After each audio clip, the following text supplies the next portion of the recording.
আপনারা দেখছেন আদর্শ তিতুমির পত্রিকার সঙ্গে রয়েছি আমি ধৃতরাষ্ট্র। আজকে আমরা দেখাবো আপনাদেরকে সীমান্তে মানব পাচার। বিএসএফ, বিজেপি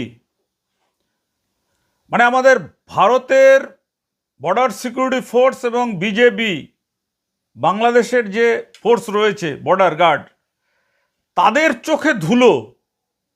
চমকে গেলেন তো?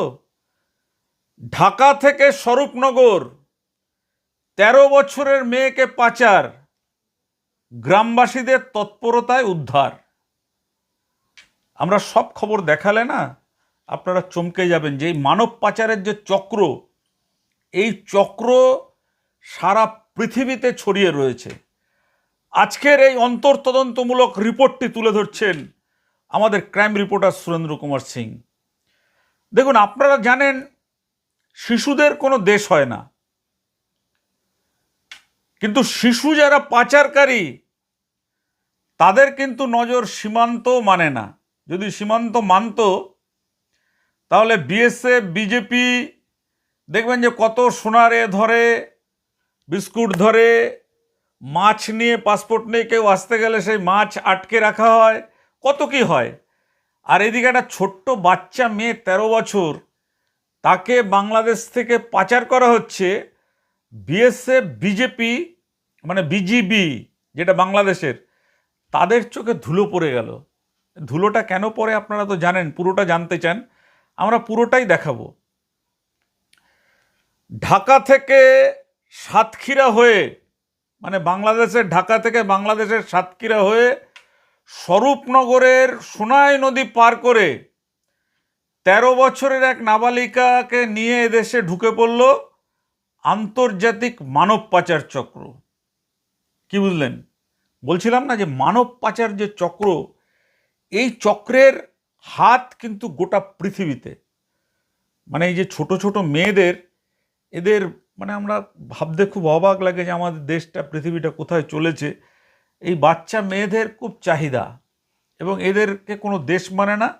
এক দেশ থেকে আরেক দেশে নিয়ে গিয়ে তারপর তাদেরকে বিক্রি করে দেওয়া হয়, মানে তারপর তাদেরকে দিয়ে চড়া টাকা রোজগার হয়। আপনারা দেখছিলেন, আমরা দেখাচ্ছিলাম না ইসলামপুরে। এবার আমাদের প্রশ্ন এখানে একটাই, যে বর্ডার সিকিউরিটি ফোর্স, বাংলাদেশের বিজেপি, এদের নিরাপদ যে নিশ্ছিদ্র নিরাপত্তা, সেটা ভেদ হলো কি করে? আমাদের ১ নম্বর প্রশ্ন। তবে শেষ রক্ষা হয়েছে গ্রামবাসীদের তৎপরতায়। নিত্যানন্দ কাঠি থেকে উদ্ধার হলো মেয়েটি। তুলে নিয়ে এসছেন আমাদের ক্রাইম রিপোর্টার সেই ছবি। আপনারা দেখলে, তার কথা শুনলে চমকে যাবেন। আপনারা এবার জানতে চান যে মেয়েটাকে কিভাবে আনা হলো, কোথা থেকে আনা হলো, কিভাবে মেয়েটা উদ্ধার হলো, পুরোটা আপনারা জানতে চান তো?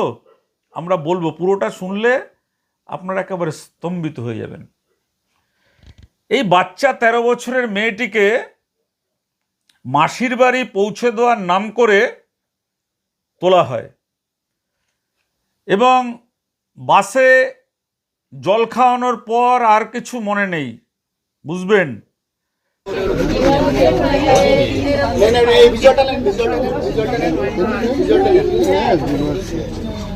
কি নাম তোমার? কোথায় বাড়ি বাবা তোমার? বাংলাদেশ, ঢাকা। বাংলাদেশের ঢাকা। তুমি এখানে কিভাবে আসলে? কারা নিয়ে এসেছিল? তুমি তাদেরকে চেনো? কয়জন নিয়ে এসেছিল? একজন। তোমাকে কোথা থেকে নিয়ে এসেছিল? আমার বাসা থেকে আমি আন্টির বাসায় যাইতেছিলাম, বলছে যে ওই বাসায় দিয়ে আসবে বলে, পরে নিয়ে আসছে, কিন্তু বলেনি যে এখানে নিয়ে আসবে। কিসে করে এসেছিলে? বাসে। বাসে? কখন বেরিয়েছিলে ওখান থেকে? কোন থেকে? কয়েকদিন আগে বেরোয়েছি। কয়েকদিন আগে? তুমি এখানে কবে এসেছো? এখানে কালকে আসছি। কালকে। এই বাড়িতে দিয়ে গেছে? হ্যাঁ। যারা দিয়ে গেছিল তুমি তাদেরকে চেনো না? এখানে জনরে চিনি। কি নাম ওদের? ওই করিম, না কারাম আর হচ্ছে জীবন। কালাম আর জীবন। ওদের বাড়ি কোথায় তুমি জানো না? না। ওদের বাড়িতে তোমাকে নিয়ে যায়নি? না। তুমি এখানে কখন রেখে গিয়েছিল? মানে কালকে বিকালবেলা না সকালবেলা। তুমি রাত্রে এখানে ছিলে? হ্যাঁ, রাত্রে এখানে। তখন তোমার সাথে এখানে আর কে কে ছিল? এই বাড়ির লোক ছিল? হ্যাঁ, তখন লোক ছিল বাসায়। তার সেই লোকগুলো কোথায় গেছে? তারা নাকি তাদের ওই মেয়ের যে শ্বশুর মারা গেছে ওইখানে গেছে। তোমার এই একা রেখে? হ্যাঁ। খেয়েছো সকাল থেকে? হ্যাঁ, খেয়েছি, ভাত খেয়েছি। কি খেয়েছো? ভাত। ভাত খেয়েছো। তুমি এখন কি করতে চাও? আমি বাসায় যাচ্ছি। তুমি ঢাকায় ফিরতে চাও? তোমার আব্বুর নাম কি? হুমায়ুন। তোমার মায়ের নাম? বকুল। তুমি কি পড়াশোনা করতে? হ্যাঁ।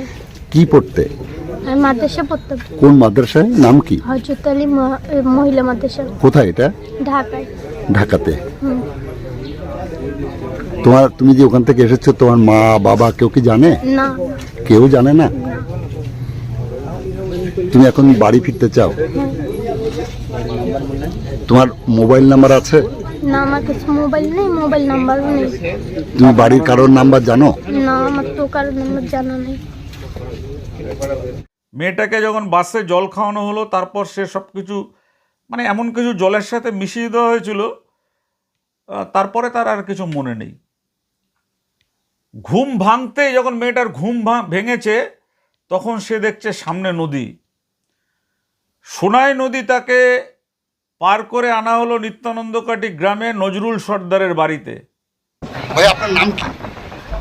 আমার নাম শফিকুল ইসলাম। এই জায়গাটার নাম? নিত্যানন্দকাটি। আসলে সকাল থেকে এখানে মানে মানুষের ভিড় উপচে পড়েছে, কাহিনীটা কি, ঘটনাটা কি হয়েছে? এখানে আমি দোকানে কাজ করছিলাম, এখন হঠাৎই দেখি একের পরে এখানে লোকজন আসছে, লোকজন আসতে আসতে ব্যাপক মানুষের চাপ, তারপরে থানা আসলো, তারপর ফার্স্ট টাইমে সাংবাদিক আসলো, তারপরে থানা আসলো, তারপরে কিছুক্ষণ বাদে আমাদের ক্যাম্পে বিএসএফ সাহেব ওরা আসলো, তারপরে মেয়েটার কাছে সব কিছু জিজ্ঞাসাবাদ করছিল যে তোমার বাড়ি কোথায়, তোমার কে নিয়ে এসছে। কোন মেয়েটা? ওই যে মেয়েটা এখানে বাংলাদেশ থেকে যে বিক্রি করার যে এটা শুনলাম আর কি যে বিক্রি হয়ে গেছে। বয়স কত মেয়েটা? 13 বছর। 75 একটা মেয়ে। হ্যাঁ, 75 একটা মেয়ে। দুষ্কৃতীরা ওখান থেকে নিয়ে চলে এসেছে। ওখান থেকে নিয়ে চলে এসেছে। এখানে কি রেখেছিল কেন? এখানে একটা ওদের একটা ঠেক আছে এখানে, সেই ঠেকে ওরা এখানে প্রতিনিয়ত দেখি আসা যাওয়া করে লোকজন, যে হঠাৎই এরকম একটা চক্রান্ত আজকে এটা বোঝা গেল যে ইতিপূর্বে কেন এত মানুষের আনাগোনা ছিল। হ্যাঁ হ্যাঁ। যে লোকের বাড়ি আসতো ওই লোকের নাম? লোকের নাম হচ্ছে নজরুল সর্দার। নজরুল সর্দার। ওনার বাড়িতেই আসতেন? ওনার বাড়িতেই ছিল।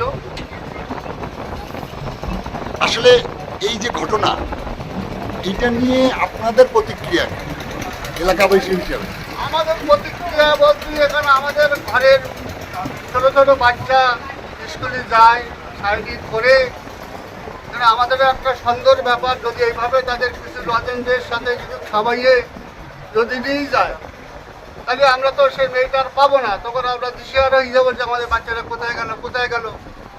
এইরকম দালালদের আমরা চাই এদের রীতিমতন সাজা হোক, দৃষ্টান্তমূলক।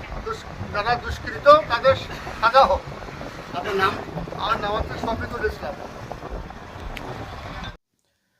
সঙ্গে ছিল সত্যজিৎ বর্মন ওরফে জীবন আর বাদুরিয়ার কায়ুম। এরা হচ্ছে টাকার বিনিময়ে মানুষকে এপার ওপার করে এবং টাকার বিনিময়ে রাত কাটানোর বন্দোবস্ত করে এইসব আরকাঠি দালালগুলো। খবর পেয়েই ঘটনাস্থলে পৌঁছায় 143 নম্বর ব্যাটালিয়ান বিএসএফের অ্যান্টি হিউম্যান ট্রাফিং ইউনিট, যারা ওই বিএসএফের রয়েছে, এই নাবালিকা পাচার বা এইসব পাচারে যারা ধরে, তারা খবর পেয়ে তারপরে সেখানে যায়। সেখানকার যিনি ইন্সপেক্টর আছে নির্মল ঘোষ, আমুদিয়া বিওপির জ্যোতি সিং ও স্বরূপনগর থানার পুলিশ মেয়েটিকে উদ্ধার করে। মেয়েটি উদ্ধার হলো, কিন্তু বাংলাদেশ থেকে ভারতে কিভাবে এলো? কারা রয়েছে এই মেয়ে পাচার মানব পাচারের চক্রে? তারা কিভাবে বাইরে ঘুরে বেড়াচ্ছে? এই প্রশ্নটা কিন্তু বিরাট করে উঠছে। এবং জেরায় মেয়েটি জানায় তাকে ঘুমের ওষুধ খাওয়ানো হয়েছিল। বাড়ির মালিক দম্পতি ততক্ষণে গা ঢাকা দেয়। যে বাড়িতে তাকে তোলা হয়েছিল ততক্ষণে তারা গা ঢাকা দিয়েছে। কেন তারা গা ঢাকা দিল? যদি তারাই নেক্সাস বা এই চক্রে যুক্ত না থাকে, কারুর বাড়িতে যদি কাউকে নিয়ে আসা হয়, তাহলে তো তাদের পালানোর কথা না। যদি তাদের সন্দেহ হয় তাহলে তারা পুলিশকে খবর দেবে, বিএসএফকে খবর দেবে। তারা তা না দিয়ে পালিয়ে গেছে বলেই কিন্তু মানে বলা যেতে পারে যে তারাও এই ঘটনার সঙ্গে যুক্ত।